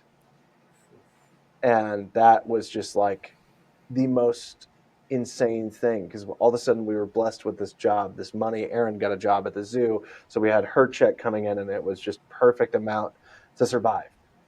And her only brother dies, and we're just like, oh my God, uh, okay, let's just take a breather.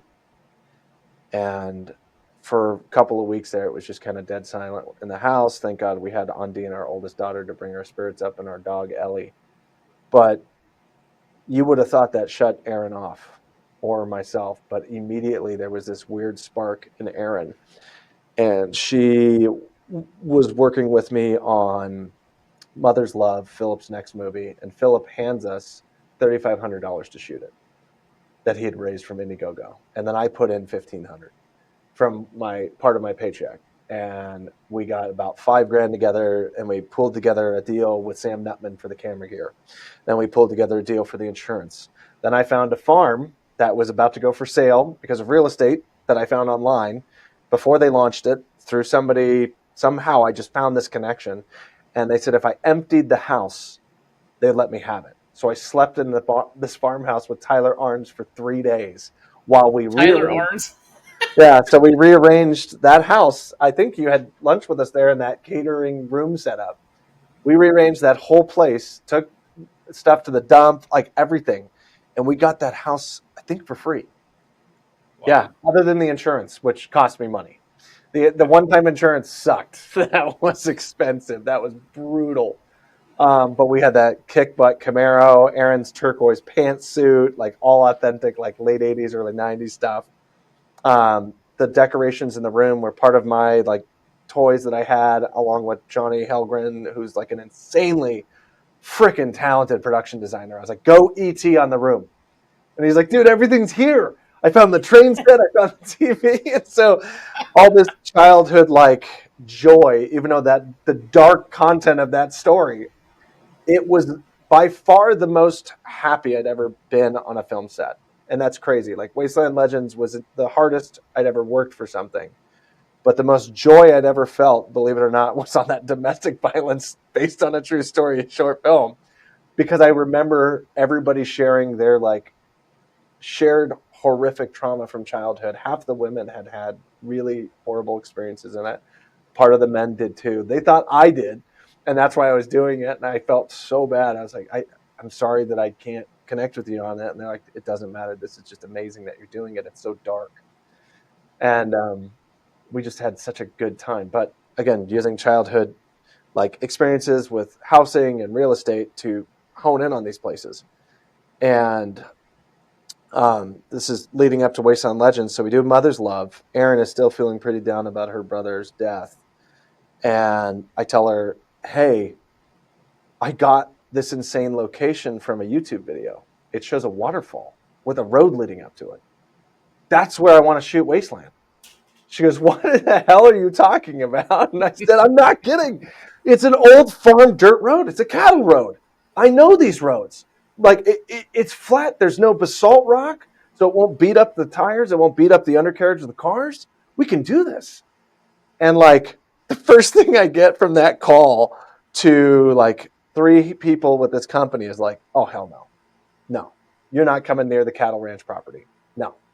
Aside from the insurance risk, no. And I'm just hearing no, no, no while I'm hiring people to work on this short.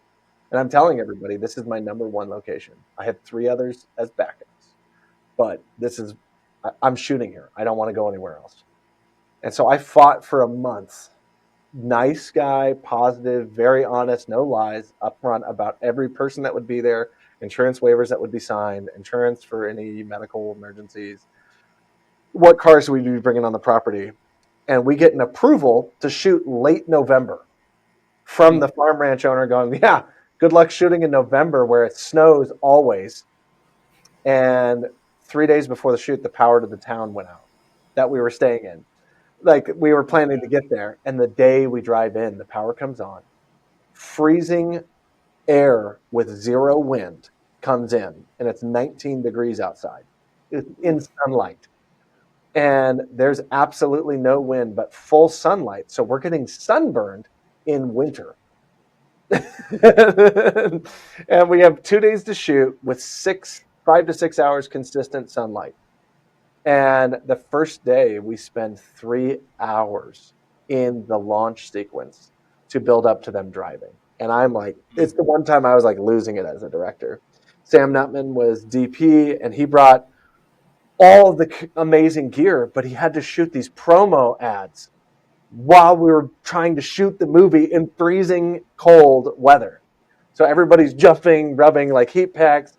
It's the only time like you love all the gear that you have on, leathers and sweaters. And I intertwined costuming the night before with 30 people out there. We brought all of our gear from home. Everybody brought their most apocalyptic stuff. And somebody owned an antique shop in Centralia who brought real fur coats and like leathers. And we were literally Nice. sewing stuff up the night before and interlacing and sewing scarves for heat because we knew how Yeah. cold it was going to get. And first day of the shoot, 3 hours to shoot the minimal stunt scene in the beginning and all the different aerial stuff for the launch. We get less than 2 hours to do all the aerials, and we don't even get to the meat of it. And then we decide the second day, okay, we're going to get to aerials again, and 3 hours or 2 hours go by like prepping, and I immediately switch because we get a fog bank out of nowhere from the waterfall. So Oh, wow. we had a cold front and a heat wave hitting each other. So from the south, a little heat wave was coming up, cold was coming in, and it formed this gigantic fog bank for miles, but not by the waterfall. So it was above this waterfall. And the waterfall, the walk to get down there is a half mile. And we can't get down there driving because there's rocks in the way. So Man. all the cars drive up to this cliff edge to view the waterfall. We have to walk down and take our time and not get hurt with all the camera gear. And we spend 2.5 hours down there, and we have to cut 2 scenes. But I had reviewed the day before some aerials, and I had to cut some fight scenes. And we had this random thing happen where one of the guys drove off accidentally off the ridden path because he was checking his car.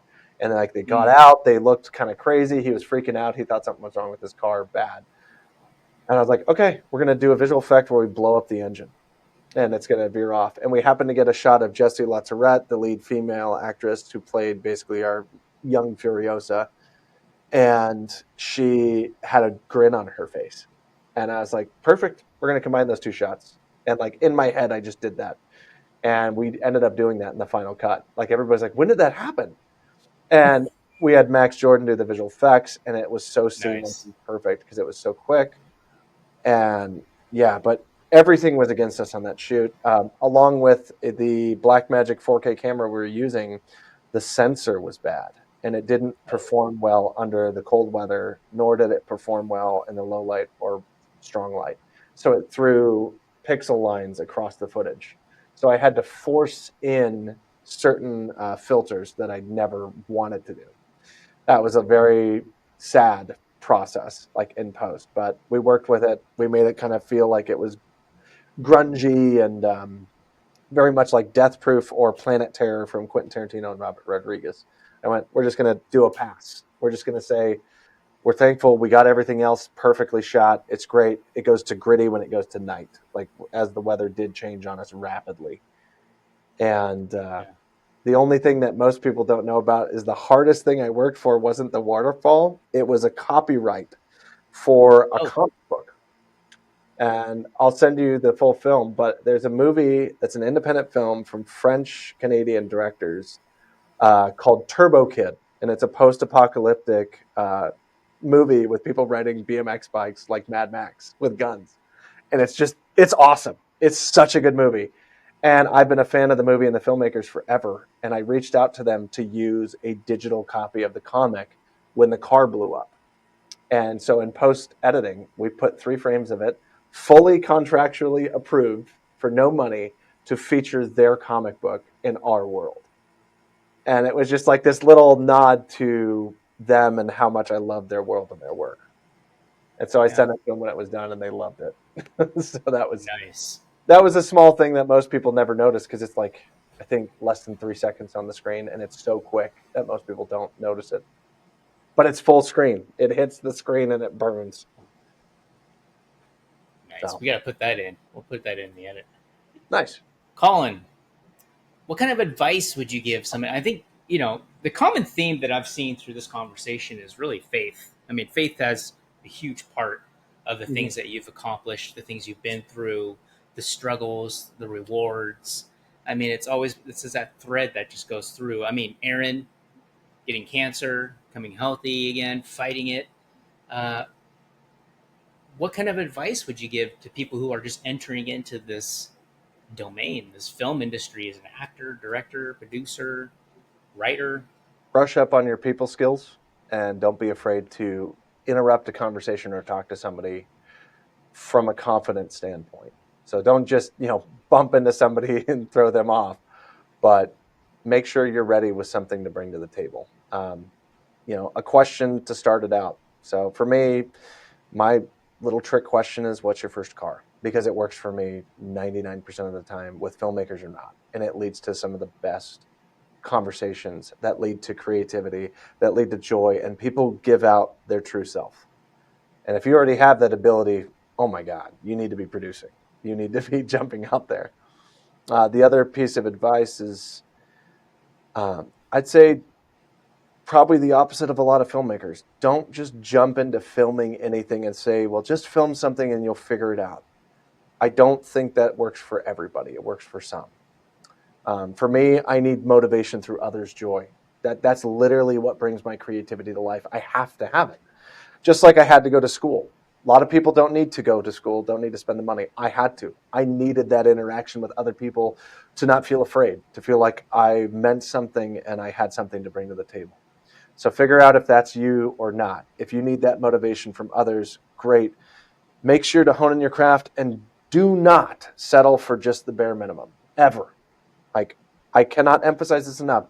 If you have something great and you know you can do it, that's the key. Figure out that you know you can do it because of your past and because of your experiences, or the faith you have in yourself and the others you want to work with. Go for the gold, go for the best. I've always learned that works better, like locking the waterfall in, getting the time machine DeLorean because I wanted to shoot it. And being that real and not lying is probably the last thing I'll leave you with as a note. Don't lie. Don't embellish. Don't be ridiculous to try to lock a location or get somebody to do work for free or volunteer for you. Just don't do it. There's no reason. It's not about feeling like a bad person. It's you have the medium that everybody in the world, most everybody, knows what it is. You know exactly what this field is. You've seen movies, you've seen TV, you've seen creativity on screen. You don't have a reason to lie. There's absolutely none. So infect people with your imagination, your joy, and what you're bringing to the table. That's enough. I'm telling you, it's enough to get the job done, and people will follow you through fire. Maintain authenticity.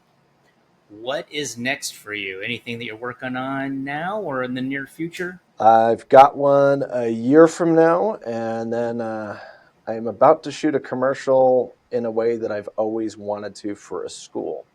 So my producing partner here at work, we work for a Christian online homeschool, and we do most of their video production outside of a small studio here that I'm in today in Spokane, Washington, for the 5,000 students around the world. And I said I wanted to do a sequence from a book perspective, looking at a kid growing up to adulthood. And the best example I can give is the opening shot to the movie, a second opening shot, Lord of War, with Nicolas Cage, where they follow a bullet and its entire journey from that perspective. So we were going to follow a Bible being handed from a mother to a son, through his entire educational journey, and then have him brush dust off, give a brand new one, and hand it to his daughter as she starts school with their school. And it's a shot that I've always wanted to do, and an entire story told within 30 seconds. And so Wow. it's a commercial project that doesn't take a huge amount of financing, but it takes a lot of ingenuity. And we tested it out the moment I had pitched it 2 days ago. So that'll Hmm. be hopefully by end of September, we'll have that one done. I think we've got some great cameras, and it's a pretty simple concept. It's about the execution that matters. So keeping that fluidity between the camera movements is the thing that I will have to balance. Like Birdman is the other example where the camera cuts are hidden between transitions, Yeah. where you follow, your lead protagonist as he's going from outside New York streets to the theater, and when you go Mhm. between like walls, it cuts and you can't see the cut, and that's one of the things we're going to tackle with it.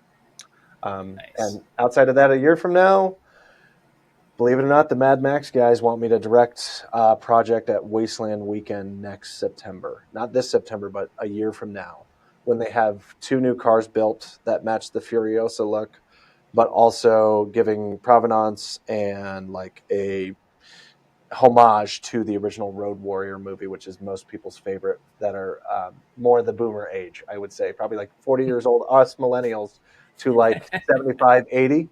They love Yeah. Road Warrior. They love that world. I do too. I still love Fury Road and Furiosa. They wanted to shoot a homage to that in the middle of the Mojave Desert next September, and they asked Ooh. me a month ago if I'd be down. And I said, direct another Mad Max movie? All right, pay my tickets, get me into the location for the festival 2 weeks early, and we'll plan out some shots and have some fun. Obviously, we're not destroying cars or anything like that, but Yeah. you can do a lot of fun stuff in less than a few days. And if I Oh yeah. have a few weeks to play with it rather than the 2 days of 5 hours each day, uh, but they've been great friends and colleagues ever since we shot together, and they were just insanely great mechanics and geniuses, to be honest. All of them are math geniuses, chemistry geniuses, and mechanics. They're the most nerds that I know that are grease monkeys.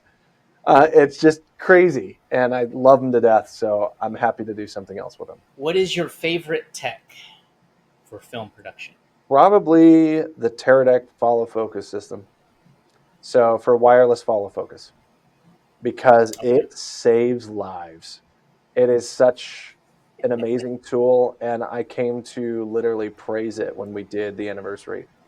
Um, Chris Duperoff, I think I'm mispronouncing his last name, his German last name, who first AC'd and Steadicam opt alongside and brought his gear for Alan Certeza for our film. He brought out that insanely high quality like take with the, I think it was the Teradek follow focus system, and he just killed it. Like every shot in our movie, one of the reasons it was able to sell and distribute was because of that tool.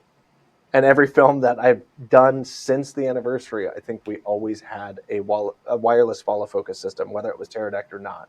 Teradek is some of the most well known, but there's several other companies that brought it to the table. So I say a wireless follow focus is my favorite tech tool. What are your thoughts on AI? I'm not a fan of generative AI uses at the moment, meaning the mass amounts of information that's been sourced without approval from the creatives. And creatives, not just artists, and that's the distinction I think people need to realize. We're talking about educators, teachers, scientists, inventors of all kinds of documentation. And it's a really big slippery slope because we're going to see lawsuits come through. And it's a very scary thing that I'm worried about for companies. I even advise the company I work at now on certain uses of it. But generative AI is a scary, slippery slope that really rides a fine line, kind of like piracy did in the early 2000s, with Mm. music and movies. And I can totally say that I was guilty of it when I was young. And I thought, well, this is an easy route. And then when I fell in love with movies even more, thank God for my father. My dad was actually the one who kind of pulled me out of that funk. So I try to do the same with other people and give education and truth and fact rather than just act on emotion. because I can be very emotional about it, and it does make me very sad to see how many people have lost work already that are very talented. And I'm not talking about generative AI or artificial plagiarism, as I like to coin it, or artificial software, which is usually what it is because it doesn't learn on its own. I get not so worried when it comes to computations and scientific algorithms, things that we've been using like in Excel. I use what's considered an AI tool in Adobe Premiere all the time called Pluralize. I've used it for a decade. Syncing up audio. Talk to any editor, any filmmaker. Yeah. Nobody wants to sync audio by hand. I used to Yeah. do it until Jason showed me the light. He showed me the light. So that's why I like to make that distinction and tell people, like, I understand things that have been coined AI that have always just been software. And so I'm all for those. I'm 100% in that corner going, nobody wants to keyframe. Nobody wants to show the outline of myself or you frame by frame. No visual effects guy, no editor wants to do that. We all want that tool.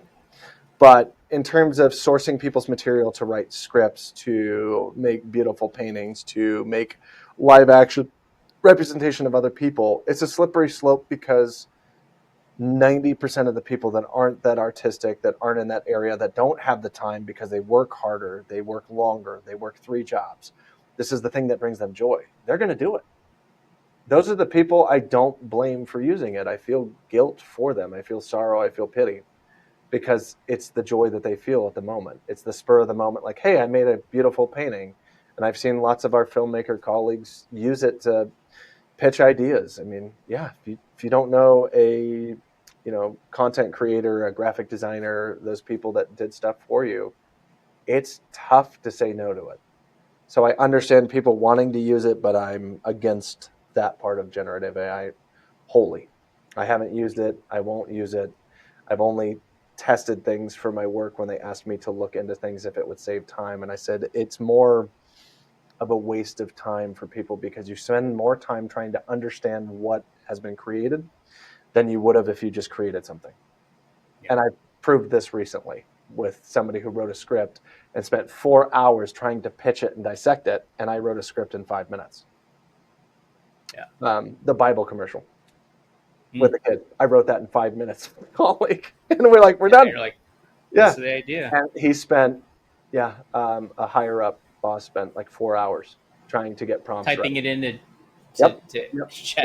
Yeah, and he wanted to create something of his own and better. And I said, you can do what you want. And I'm not refusing to let people make their own decisions, but I'm also trying to educate them going, if you're spending that much time trying to convince yourself, it's better than something you can create with your own mind through your own experiences. And we're millennials. Most of the people that I work with are either millennials or one generation prior or younger. I work with people that are about 10 years younger, so probably 2 generations. But they're smart enough, they have enough history in their life, they have enough experiences that they can make distinct choices to create. They can. And I encourage it all the time, even with this boss who loves AI. Just one of the people above me, and I said, just try using your imagination once. It's not that hard.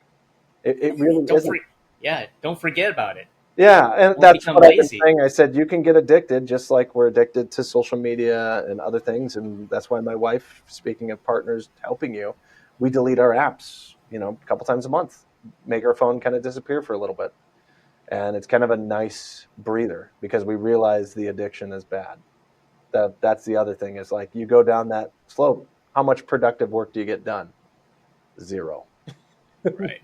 I know from experience with that, but that's kind of where I'm at with AI is it's something that I didn't ever imagine would be a thing. I'm not afraid of Skynet or Terminator or something like that happening. I'm just more afraid of people hurting people. And that's already happening. And that's what concerns me more than anything is not, we're not being innovative and changing the world. It's we're using it to steal from each other. That's not what it was meant for. That's not what it should be used for. Yeah. So I hope people come to a better solution after lawsuits go through, and I hope people have more work in our creative field. I really do, because it gets harder and harder every day. So before we dock the ship to the port, I gotta say, the last memory I have of you is on Western Seoul, and here we are. We're in the middle of Yeah. Wyoming, right before the eclipse, and I was just an actor. I didn't know what was happening behind the scenes, but the question went out: what are we doing for costumes? And you solved that problem. You said, "I'll be right back," and you left. I don't know how long, but you left, went into town, and the next thing I saw was you coming back, and you had all our costumes, and I was like, "Wow, that was amazing," because nobody had costumes. We didn't bring anything. Yeah, I think I brought our Calamity Jane costume because I had some old leathers and I carved it out for our main gal. That was kind of where I said she should be set up to be, and luckily Benjamin was open to that, and so was Austin, who was producing. And Austin asked me 4 times on that to come on that project, and it just happened to be like the day before he was driving through Spokane. He's like, "Hey, are you doing anything?" And I said, "No, I haven't had a full-time gig. I'm just doing contract work. I'll tell you what, you pick me up, you pay for my food, you buy me some Jameson, and I'm a happy Irishman." And he, no joke, had a half gallon of Jameson whiskey, some cigars, and he goes, "Here's the keys, you're driving." Because he had been driving for like, oh my God, several hours at that point already. He was just Yeah. out of bed. He'd been awake for over like 2 days. And Austin just Oh my immediately gosh. started snoring. Yeah. But that shoot was crazy. I mean, you remember the elk that hit the van that just got bought? I Yeah. heard about it. I You wasn't. weren't in that van. Yeah. Okay. Okay. Yeah. Yeah. Oh my gosh. That shoot was insane. But Yeah. yeah, power of using cognitive reasoning is why I got like the costuming. And then I remember the audio cables that were missing. So we Mm. didn't have a way to send audio to the satellite truck or record. And the satellite truck didn't, for some reason, didn't have this one set of cables. And I asked our audio team and our visual team with that huge stack, like everything that we had. I was like, "So what are we missing?" And they said, "We forgot all of our audio setup." Oh And I my said, gosh. "Okay." And that was, I think, a day before. So we'd already been practicing. I said, "Let me go into town. I have an idea." And I went and I stopped some people, and they happened to be having like, RV parks were full because it was the end of summer and there was an event going on. And I stopped like 3 random people. And this one gal like freaked out coming out of a convertible because I'm just like this tall guy running up to her. I go, "Hey, sorry to ask this. We're up at the Cowboy Ranch," which the town knew what it was. I said, Yeah. "We need some audio cables. Do you have a music teacher that's part of your local school system?" Sure enough, she knew someone. She goes, "Yeah, I can give you his number." I was like, "Great." Because I told Austin and Ben this and the team, I said, "I bet you anything, a music teacher will have these cables." And sure Mm. enough, he gave me like a bucket of brand new every audio interface cable we could get. And I brought that Wow. back to the shoot, and he gave us a few of them that we just kept. So it was great for an exchange of a credit. And I Oh, remember nice. that was probably the most like unique, random brain firing I've had in a long time. Where I don't know where it came from. It was just like, I got it. A music teacher's Yeah. got to have this crap. And my thought went back to my mentor teacher who taught me, who was a music teacher first, a car lot salesman, yeah, door to door salesman, then a video teacher, and all these other things. Like he'd had so many jack of all trades jobs, which I've had in my life too, but Yeah. he always had cables on him, and that's what I think led to that like conclusion. So, but man, Wow. that one of the coolest, unique shoots. And then jumping in the river, that was Yeah. crazy. That was so cold. Oh my gosh, we all thought it was going to be hot because it was the fluctuation in temperature. Right. Wasn't it like 30 degrees? Like it was crazy. Yeah. Yeah. It dropped to like 40 and then went up to 70. Yeah. Oh my gosh, man. What a blessing that shoot was. I told Austin and I thanked him so much. I was like, "Dude, this is unreal." Well, Like I got him to put it on YouTube, so I I have a know. link. We'll link it on the show. Yeah. Also, I think for me it was I've never seen a sky like that before in my life. The No. stars. I mean, I was just like blown away. Yeah, every It's night was so bright. stunning. Yeah, the stars, everything out. the heat, the whole cowboy setup, and then getting to actually drink whiskey in the saloon was pretty fun. That I Yeah, sound like a bad drinker at this point. I'm just an Irishman. I just loved that experience. I remember having a cigar and a whiskey in a saloon, like a legit saloon. It was so funny. But thank God for the costumer who did stuff for westerns that was there, and they Yeah. found that. Ben and Austin found that guy, and then they just said Colin's our guy to go to. That's why I knew how to talk to him. He was just like, Awesome. Colin will figure it out, and he's like, okay. And I just started pointing at everything that I wanted. And I was like, Mm. yeah, this will work, this will work, this will work, this will work. So like when I've seen the credits to Western Soul, I told them to like take it easy on my name being used. I was like, you could just put producer and like third cam op. Because I had to take on Yeah. the third camera too, because their third camera Yeah. person backed out. That's I right. remember that. Yeah, and the follow focus broke. The ring, yeah, the motor burned up. I just now remember that. The motor on the follow focus. Speaking of wireless follow focus, buddy, that's why it's my favorite tool. But they had a Yeah. new one, and the motor burned out right before the eclipse. And they're like, "What do you think? Can you rack focus?" And I was like, "Manual? This thing weighs like 30 pounds." Okay. Yeah, and Oh my gosh. we had no shoulder rig, no hand gimbal, no nothing. It was just a handheld, like shaky cam. And like, how steady can you hold it? I was like, we'll see. Yeah, because I think I held it on those first few minutes of you guys talking when you came in, and I'm like shaking, like, okay, hold it, hold it. I forgot about that till now, but yeah, I remember the servo burned up because I smelled burnt plastic, Oh my and gosh. that was How during bizarre. 2 of our takes. It had a tendency to overheat, and it got hot that day. Mm.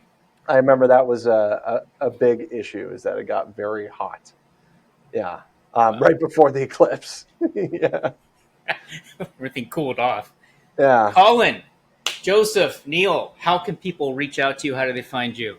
So I've got Facebook, LinkedIn that are probably the easiest to go to because I don't have a website. I just do through there, or going through let's see here, the other channels, YouTube and Vimeo. And we'll But link all these. Facebook and LinkedIn, I actually encourage people to do it. I've had great relationships and friendships through there. That's how I met you, to be honest, through the connections in Seattle. Yeah. And I can see and share everything so quickly through there. And then I can share a multitude of contacts with Mr. Joe Downing here. And any of those can be shared freely if anybody asks for my number or email. So open to all that. Awesome. Very nice. Yeah. Well, thank you, Social media. sir. I appreciate it. Mhm. And yeah, next time you have something to promote, come back on the show. We'll talk Yeah. about it. Well, have an acting gig, obviously, I want to throw your way.